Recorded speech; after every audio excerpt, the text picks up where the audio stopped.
Okay, so this is a quick mini lesson on using dialogue. So this is an excerpt I took from J.K. Rowling's Harry Potter and the Sorcerer's Stone. This comes from page 217.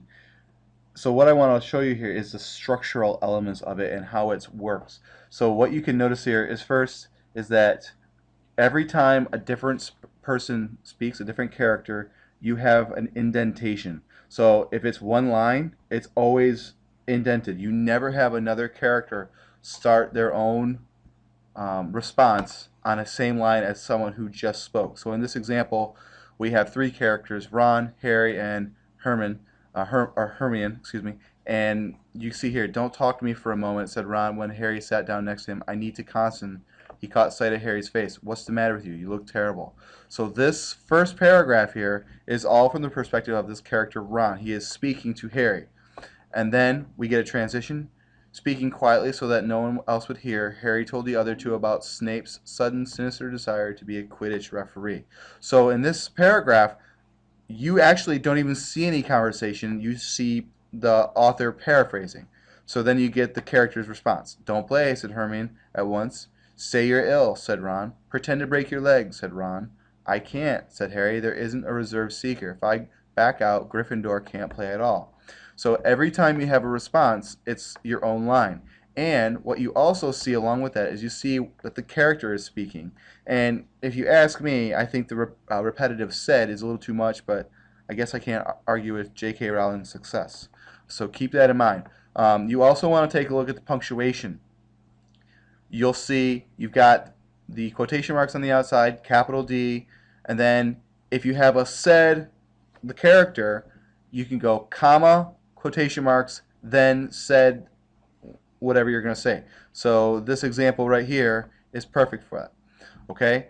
Now, if you have a response or you have someone cutting off like you do here, you've got the hyphen and the quotation marks, but notice there's no end punctuation.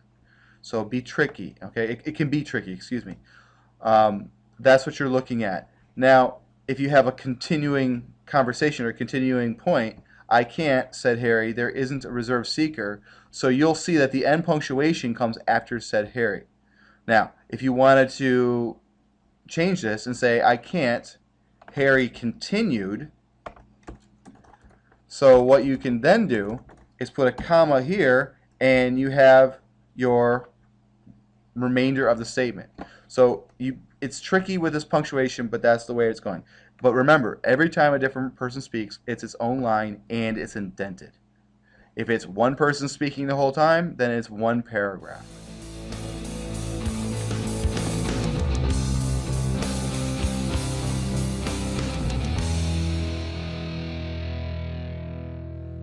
Okay, this is a brief explanation on monologue. I'm taking this example from page 3 of Ray Bradbury's Dark They Were and Golden Eye. If you take a look at this page, you'll see here, this is just after they've gotten word of the terrible event of the war in New York and the ending of the rockets. So you can see Bittering here. "Alone," thought Bittering. "Only 1,000 of us here. No way back. No way, no way." Sweat poured from his face and his hands and his body. He was drenched in the hotness of his fear. He wanted to strike Laura. "No, you're lying. The rockets will come back."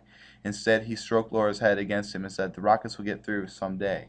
So this right here, all right, "alone," you're actually seeing that that is a monologue. I mean, that's him thinking to himself. We're seeing the internal conflict within him and his fear. Now you'll notice that they use the single quotations, the single apostrophe here, to show what he could say within his monologue. So if you have that inner conflict and you want to show that, that's how you would develop that, with the single quotation mark and what he would say. Remember, if it was more than one character, which it wouldn't be for a monologue, you'd have to change this up.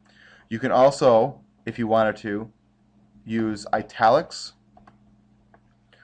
All right, you can use that to really show how it sets up. So if I were Ray Bradbury, this is how I would have wrote it, or at least for the web publisher. "Alone," thought Bittering. Notice how thought Bittering is not italicized. "Only 1,000 of us here. No way back. No way, no way." So that would be the end of it. Okay? When I get rid of the italics, that would change that. So you have to use keywords like thought or to himself. You have to let the reader know, okay, this is not being shared out loud. And the double quotation, the regular quotation marks, that's a visual symbol to your reader. If they see those, they're going to know that that's being spoken out loud. Now, a monologue could be said out loud. I mean, that's perfectly acceptable, but you need to keep that in mind. What type of monologue is this? Is this to himself, or is this simply to just say out loud? Okay?